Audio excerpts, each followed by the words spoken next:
வணக்கம். எனக்கன்பான angel TV நேயர்களே, மீண்டுமாக இந்த நிகழ்ச்சியின் வழியாக உங்களை சந்திக்கிறது பேரானந்தம். Liebe Angel TV-Zuschauer, es ist eine große Freude, Sie wieder durch diese Sendung zu treffen. ஆண்டவராகிய இயேசு கிறிஸ்துவினுடைய வருகையை துல்லியமாக சொல்லிக் கொண்டிருக்கும் நமது ஏஞ்சல் டிவி பல புதுமையான காரியங்களை இந்த வருடத்திலும் நிகழ்த்தி கொண்டிருப்பதை நாம் கண்டு ஆண்டவருக்கு நன்றி சொல்லுவோம். Lassen Sie uns Gott danken dafür, dass Angel TV das Kommen von Jesus Christus verkündigt und dass es sehr schnell arbeitet. உலகத்தின் பல இடங்களில் நடந்து கொண்டிருக்கிறதான வன்முறைகள், பலவிதமான சம்பவங்கள் ஆண்டவராகிய இயேசு கிறிஸ்துவின் வருகை அதிக சமீபம் என்பதை புலப்படுத்திக் கொண்டிருக்கிறது. All die Dinge, die auf der Welt passieren, all der Chaos, das Unglück, das zeigt auf, dass das Kommen von Jesus Christus sehr nahe bevorsteht. மத்தேயு 24 அதிகாரத்திலே அந்த ஒலிவ மலையிலே அருள்நாதர் இயேசு கிறிஸ்துவோடு இருந்த சீடர்கள் கேள்வி கேட்ட பொழுது, உலகத்தின் முடிவுக்கும் உமது வருகைக்கும் அடையாளம் என்ன என்றார்கள். Wenn wir in Matthäus 24 lesen, sehen wir, dass die Jünger Jesus auf den Ölberg fragten, was denn die Zeichen seien von seiner Wiederkunft. அருள்நாதர் இயேசு கிறிஸ்து சொன்ன பதில் அந்த அதிகாரம் முழுவதுமாக எழுதப்பட்டிருக்கிறது. Die Antwort von Jesus Christus ist in dem ganzen Kapitel dargestellt. அவைகள் ஒவ்வொன்றையும் சொல்லிக் கொண்டிருப்போமே, ஆனால் இன்றைக்கு உலகத்தில் நடந்து கொண்டிருக்கிற காரியங்களுக்கும் அதற்கும் அதிகமான சம்பந்தம் இருக்கிறதை நன்கு நாம் அறிந்து கொள்ள முடியும். Wenn wir jedes einzelne davon einzeln betrachten, dann sehen wir Parallelen zu dem, was jetzt auf der Welt passiert.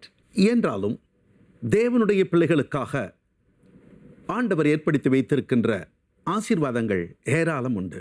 Dennoch sind die Segnungen, die Gott für seine Kinder vorbereitet hat, groß. அவ்வப்பொழுது அருள்நாதர் இயேசு கிறிஸ்து நம்மோடு கூட இடைபடுகிறார். பரிசுத்த ஆவியானவர் பரிந்துரை செய்கிறார். Angel டிவியின் வழியாக நாம் அநேக காரியங்களை கற்றுக்கொள்ள முடிகிறது. Ab und an redet Gott, Jesus mit uns selbst und der Heilige Geist offenbart uns viele Dinge und durch Angel TV lernen wir auch vieles. சில காரியங்களை அநேகரால் ஏற்றுக்கொள்ள முடிவதில்லை. காரணம், இவைகள் எல்லாம் எங்கே வேதாகமத்தில் சொல்லப்பட்டிருக்கிறது என்று விதண்டாவாதம் செய்வதுதான். Einige Leute können diese Sachen einfach nicht verstehen, weil sie aus einem verstockten Herz provozieren, fragen, wo das denn in der Bibel drinne steht. நமது அன்புக்கும் பாசத்துக்கும் உரிய அருமையான ஐயா சாது சுந்தர் செல்வராஜ் அவர்கள் பல விதங்களில் தேவனோடு உறவாடுவதினாலும் பரிசுத்த ஆவியானவருடைய வரங்களில் கிரியைகளை அவர் நடப்பிக்கும் பொழுது உண்டாகிற காரியங்கள் இன்றைக்கு புதுமையாக இருக்கிறது. நாம் அதிகமாக அருமையான ஐயா சாது சுந்தர் செல்வராஜ் அவர்களுக்காக ஜெபிக்க கடன்பட்டிருக்கின்றோம். Durch die Verbindung, die Prophet Sadhu Sundar Selvaraj mit Gott hat, bekommt er sehr viele Offenbarungen und wirkt Gottes Wunder und zeigt seine Herrlichkeit. Und deswegen sind wir verpflichtet, für ihn zu beten. கடைசி காலத்தில் நமக்கு ஆண்டவர் கொடுத்திருக்கிற ஒரு பெரிய பாக்கியம் ஒன்று உண்டானால் அவருடைய அபிஷேகம், பரிசுத்த ஆவியானவருடைய நிரப்புதல். Wenn es in dieser Endzeit ein Vorrecht gibt, dann ist es die Salbung von Sadhu Sundar Selvaraj und seine Beziehung zu Gott. ஆண்டவர் இந்த கடைசி காலத்தில் புதிதான ஒரு இருதயத்தை தமது ஜனங்களுக்கு கொடுத்து புதிதான ஆவியினாலே அவர்களை நிரப்புவேன் என்று சொல்லியிருக்கிறார். அதை செய்து கொண்டும் இருக்கிறார். Gott hat versprochen, in dieser Zeit seinen Kindern ein neues Herz zu geben und sie zu füllen mit seinem neuen Geist.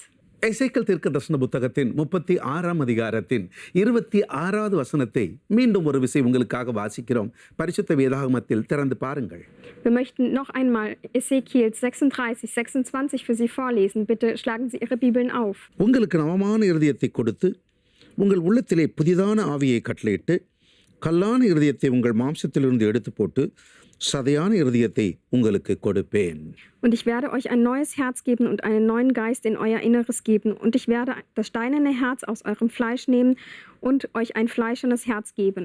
ஆண்டவராகிய இயேசு கிறிஸ்துவை ஒரு மனிதன் ஏற்றுக்கொள்ளும் பொழுது உண்டாகிற முதல் மாற்றம் மனமாற்றம். Die erste Veränderung, die in einem Menschen passiert, der Jesus Christus annimmt, ist die Herzensänderung. கர்த்தர் சொல்கிறார், கல்லான இருதயத்தை எடுத்து போட்டு சதையான இருதயத்தை நான் கொடுப்பேன். Gott sagt, ich werde das steinerne Herz wegnehmen und ein fleischernes Herz geben. எனவே தான் அருள்நாதர் இயேசு கிறிஸ்து இந்த பூமியில் அவர் உரையாற்றிக் கொண்டிருந்த பொழுது இப்படியாக சொன்னார்.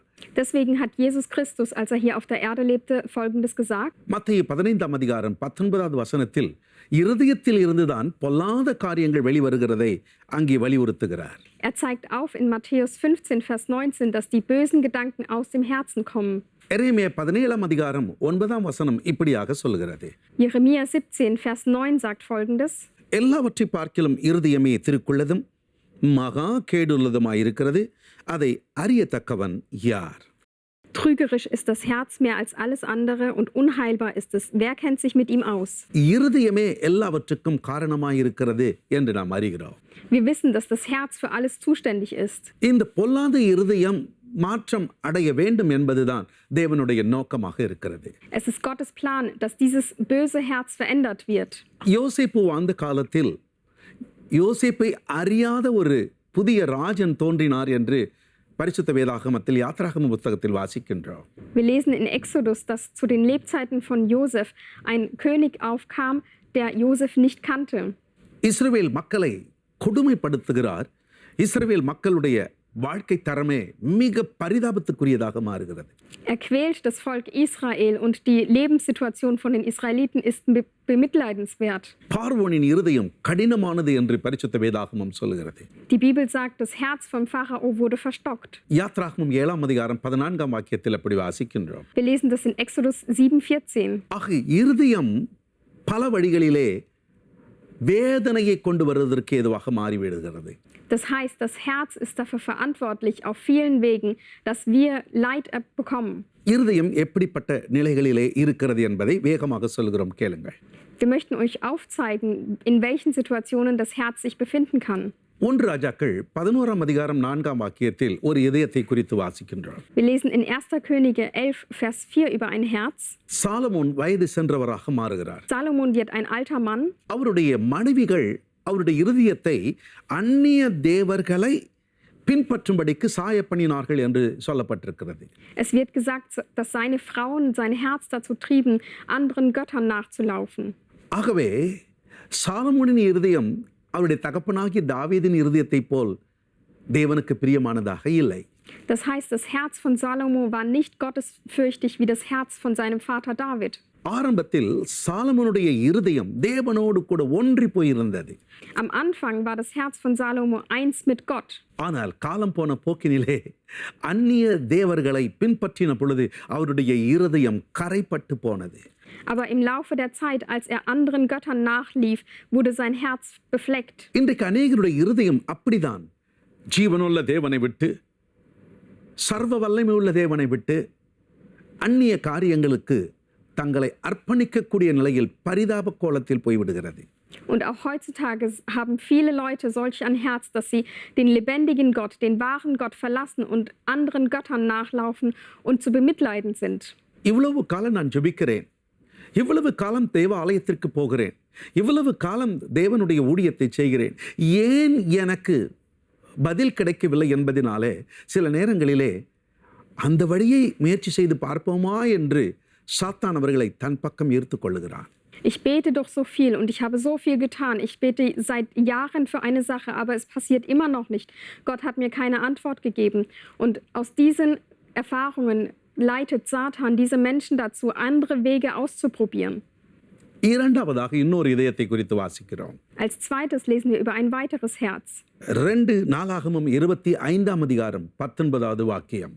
2. Chroniken 25, 19. Vers. அங்கே உன் இருதயம் உன்னை கர்வம் கொள்ள பண்ணினது என்று எழுதப்பட்டிருக்கிறது. Dort heißt es, dein Herz war dafür verantwortlich, dass du stolz geworden bist. கர்வமான இருதயம். Ein stolzes Herz. இன்றைக்கு அநேகர் ஆண்டவராக இயேசு கிறிஸ்துவை ஏற்றுக்கொண்ட பின்பும் அவர்களுடைய பேச்சிலே அவருடைய செயல்களிலே கர்வம் தாண்டவமாடுகிறதை பார்க்கின்றோம். Heute sehen wir auch bei vielen Menschen, die Jesus bereits angenommen haben, dass in ihnen Stolz sichtbar ist. தங்களுக்கு தான் எல்லாம் தெரியும், தாங்கள் தான் சரியாக வாழ்கிறோம் என்று கர்வமான ஒரு நிலையில் வாழ்கின்ற ஓர் இருதயம். Es ist ein Herz, das sagt, ich weiß alles, mein Lebensstil ist der richtige. சில குடும்பங்களிலே பிரச்சனை வருவதற்கு காரணமே தங்கள் தகப்பன் வீட்டை பற்றி கர்வமாக பேசிக் கொண்டிருப்பது. Der Grund, warum viele Familien heutzutage auseinandergehen, ist, dass die Frauen über ihre Väter gut reden, stolz reden. ஒன்றும் இல்லாததுக்கெல்லாம் என்னுடைய அண்ணன் இப்படி செய்வார், என்னுடைய அப்பா இப்படி செய்வார், எங்க அம்மா இப்படி செய்வார்கள் என்று தன் கட்டிய கணவனுக்கு விரோதமாக எழும்புகிறது அந்த கர்வமான இருதயத்தினால்தான். Bei Kleinigkeiten prahlen Frauen vor ihren Ehemännern damit, was dann ihr Vater, ihr Bruder oder ihre Mutter toll können. Aus einem stolzen Herz heraus machen sie das. எனவே தான் கர்த்தர் சொல்கிறார், உங்களுடைய கல்லான இருதயத்தை நான் எடுத்து போட்டு சதையான இருதயத்தை அருளி என் ஆவியை உங்களுக்குள்ளே வைப்பேன் என்று. Und deswegen sagt Gott, ich werde euch das steinerne Herz wegnehmen und ein fleischendes Herz geben und euch einen neuen Geist geben. இன்னொரு இருதயத்தை குறித்து நாம் வேதத்தில் வாசிக்கின்றோம். Wir lesen über noch ein weiteres Herz in der Bibel. சங்கீதம் 40:12 வாசித்து பாருங்கள். Lesen Sie Psalm 40, Vers 12. என் இருதயம் சோர்ந்து போகிறது என்று அங்கே சங்கீதக்காரர் சொல்கிறதை பார்க்கிறோம். Der Psalmist sagt dort, mein Herz ist erschöpft. இன்றைக்கு அநேகருடைய இருதயம் கர்த்தரை பின்பற்றினாலும் கர்த்தருடைய வார்த்தைகளை நம்பினாலும் ஏதோ ஒரு காரணத்தினாலே சோர்ந்து போய் விடுகிறது. Heutzutage ist das Herz von vielen Menschen, obwohl sie Gott nachfolgen und obwohl sie sein Wort lesen, sehr erschöpft. இந்த சங்கீதத்தில் இந்த வார்த்தையை நாம் வாசிக்கும் பொழுது அதை காணலாம். Wenn wir in diesem Psalm diesen Vers lesen, sehen wir das. சங்கீதம் 40:12 முழுமையாக வாசிக்கிறோம். Wir lesen aus Psalm 40, Vers 12. எண்ணிக்கைக்கு அடங்காத தீமைகள் என்னை சூழ்ந்து கொண்டது, என் அக்கிரமங்கள் என்னை தொடர்ந்து பிடித்தது, நான் நிமிர்ந்து பார்க்கக்கூடாது இருக்கிறது, அவைகள் என் தலைமையிலும் அதிகமாயிருக்கிறது, என் இருதயம் சோர்ந்து போகிறது. Denn Übel bis zur Unzahl haben mich umgeben, meine Sünden haben mich erreicht, dass ich nicht aufzublicken vermag. Zahlreicher sind sie als die Haare meines Hauptes und mein Herz hat mich verlassen. எண்ணிக்கைக்கு அடங்காத தீமைகளினாலே இருதயம் சோர்ந்து போகிறது என்கிறார். Er sagt, mein Herz ist schwer durch die unzähligen Schwierigkeiten. நான் செய்த அக்கிரமங்களே என் இருதயத்தை சோர்ந்து போக பண்ணுகிறது என்றும் சொல்லுகிறார். Die Bosheit, die ich getan habe, lassen mein Herz erschöpfen. எனவே கர்த்தர் சொல்கிறார், இந்த இருதயத்தையும் நான் எடுத்து போடுகிறேன், புதிதான ஒரு இருதயத்தை தந்து எனது புதிதான ஆவியை உனக்குள் வைக்கிறேன் என்று. Deswegen sagt der Herr, auch dieses Herz möchte ich wegnehmen und dir ein neues Herz und einen neuen Geist geben. இன்னொரு இருதயத்தை குறித்து வேதத்தில் வாசிக்கின்றோம். அது மாறுபாடான இருதயம் என்று எழுதப்பட்டிருக்கிறது. Wir lesen über ein weiteres Herz in der Bibel, und zwar das verwirrte Herz. சங்கீதம் 101:4 அப்படி வாசிக்கிறோம். Wir lesen das im Psalm 101, Vers 4. இந்த மாறுபாடான என்ற பதத்திற்கு விபரீதமான இருதயம் என்று கூட சொல்லப்பட்டிருக்கிறது. Man könnte für dieses Wort verwirrt auch das Wort verkehrt verwenden. எப்பொழுதும் ஒரு விபரீதமான காரியங்களையே சிந்திக்கும், செயல்பட்டு கொண்டே இருக்கும். Dieses Herz denkt und handelt ständig verwirrende Dinge. அடுத்து நினந்துண்ணி கொழுத்த இருதயம் என்று சொல்லி சங்கீதம் 119:70 வாசிக்கின்றோம். Wir lesen in Psalm 119, Vers 70 über ein Herz, das unempfindlich ist wie Fett. அவர்கள் இருதயம் நினந்துண்ணி கொழுத்திருக்கிறது என்று வேதம் சொல்கிறது. Die Bibel sagt, ihr Herz ist dick geworden. அப்போஸ்தலர் 28:27 இதையே வாசிக்கின்றோம். In Apostel 28, Vers 27 lesen wir das. இந்த ஜனத்தின் இருதயம் கொழுத்திருக்கிறது என்று அங்கு சொல்லப்பட்டிருக்கிறது. Dort heißt es, ihr Herz ist dick geworden. நீதிமொழிகள் 6:18 இப்படி வாசிக்கின்றோம். Als nächstes lesen wir in Sprüche 6, Vers 18. துராலோசனையை பிணைக்கும் இருதயம் என்று. Es ist ein Herz, das falsche Ratschläge gibt. நீதிமொழிகள் 18:12 வாசித்து பாருங்கள். Lest Sprüche 18, Vers 12. இருமாப்பான இருதயம் என்று எழுதப்பட்டிருக்கிறது. Da heißt es über ein verstocktes Herz. நீதிமொழிகள் 24:2 இப்படி வாசிக்கிறோம். Wir lesen in Sprüche 24, Vers 2 folgendes. கொடுமையை யோசிக்கும் இருதயம். Ein Herz, das ständig Böses denkt. ஏசாயா 32:6 வாசிக்கின்றோம். Wir lesen in Jesaja 32, Vers 6. அநியாயத்தை நடப்பிக்கிற இருதயம் என்று பார்க்கின்றோம். Ein Herz, das Ungerechtigkeit tut. தானியேல் 5:20 இப்படியாக வாசிக்கிறோம். Wir lesen in Daniel 5, Vers 20. மேட்டிமையான இருதயம். Ein Herz, das überheblich ist. Mark 6:52 வாசிக்கிறோம். In Markus 6, Vers 52 lesen wir. கடினமுள்ள இருதயம். Ein hartes Herz. ரோமர் 1:21 வாசிக்கின்றோம். Wir lesen in Römer 1, Vers 21. இருளடைந்த இருதயம். Ein verfinstertes Herz. எபிரேயர் 3:12 வாசிக்கிறோம். In Hebräer 3, Vers 12 lesen wir. பொல்லாத இருதயம். Ein böses Herz. நேயர்களே, ஒருவேளை இப்படிப்பட்ட ஒரு நிலையில் நீங்கள் ஒருவேளை இருந்தால் ஆண்டவராகி தேவன் சொல்கிறார், அந்த இருதயத்தை நான் எடுத்து போட்டு சதையான இருதயத்தை உனக்கு நான் தருவேன் என்று. Liebe Zuschauer, wenn auch Sie ein solches Herz haben, dann sagt Ihnen Gott, ich möchte ein solches Herz wegnehmen und dir ein fleischernes Herz geben. உங்களுக்கு நவமான இருதயத்தை நான் கொடுப்பேன். Ich werde euch ein neues Herz geben. புதிதான ஆவியை நான் உங்களுக்கு கொடுப்பேன். Ich werde euch einen neuen Geist geben. செய்ய வேண்டியது என்ன?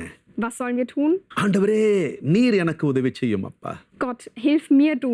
என் நாமம் தரிக்கப்பட்ட என் ஜனங்கள் தங்கள் பொல்லாத வழிகளை விட்டு திரும்பினால் என்று ஆண்டவர் சொன்னாரே, அதுபோல இன்றைக்கு எனக்கு ஒரு புதிய இருதயம் தாரும், அந்த புதிய இருதயத்தில் புதிய ஆவியை ஊற்றும் என்று கேளுங்கள். கட்டாயம் ஆண்டவர் செய்வார்.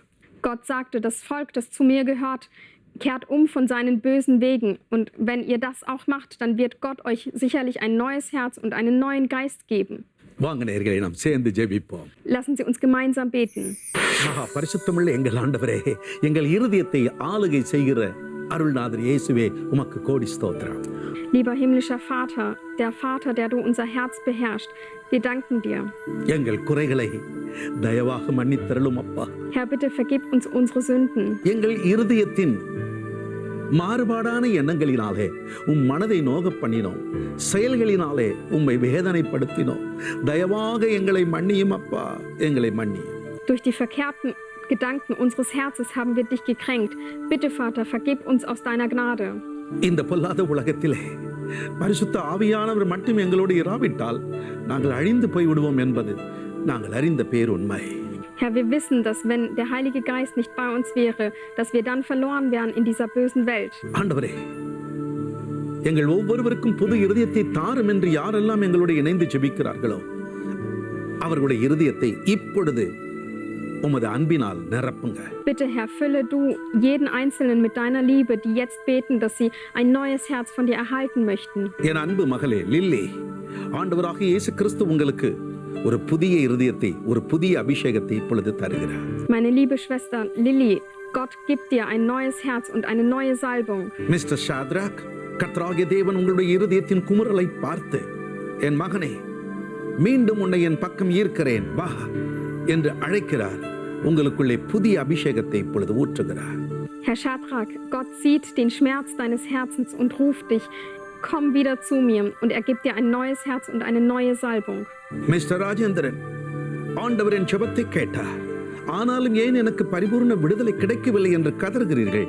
இன்றைக்கு கர்த்தர் உங்களுடைய வாழ்க்கையின் தரத்தை மாற்றுகிறார், ஒரு புதிதான அபிஷேகத்தை ஊற்றுகிறார். Herr Rajendran, Sie wundern sich, warum denn Gott Antwort gegeben hat, aber trotzdem noch nichts passiert ist. Gott verändert es heute und gibt Ihnen heute Antwort. ஆண்டவர், இந்த நிகழ்ச்சியில் எங்களோடு இணைந்து ஜெபிக்கிற குழந்தைகள், இளம் வாலிபர்கள், பெரியவர்களை ஆசீர்வதியும், புதிதான இதயம் தந்து புதிதான அபிஷேகத்தினால நிரப்பும். இயேசுவின் நாமத்தில் வேண்டுகிறேன் பிதாவே, ஆமென். Bitte, Herr, segne du die Kinder, die Jugendlichen und die Älteren, Herr, die mit uns zusammen gemeinsam beten. Gib du ihnen ein neues Herz und einen neuen Geist. Segne du sie. நேயர்களே, கர்த்தருடைய அபிஷேகம் உங்கள் நடுவிலே நிலை கொண்டிருக்கிறது. கர்த்தர் உங்களை தொடர்ந்து ஆசீர்வதிப்பாராக. Meine lieben Zuschauer, Gottes Gegenwart ist unter Ihnen und Gott möge weiterhin bei euch handeln.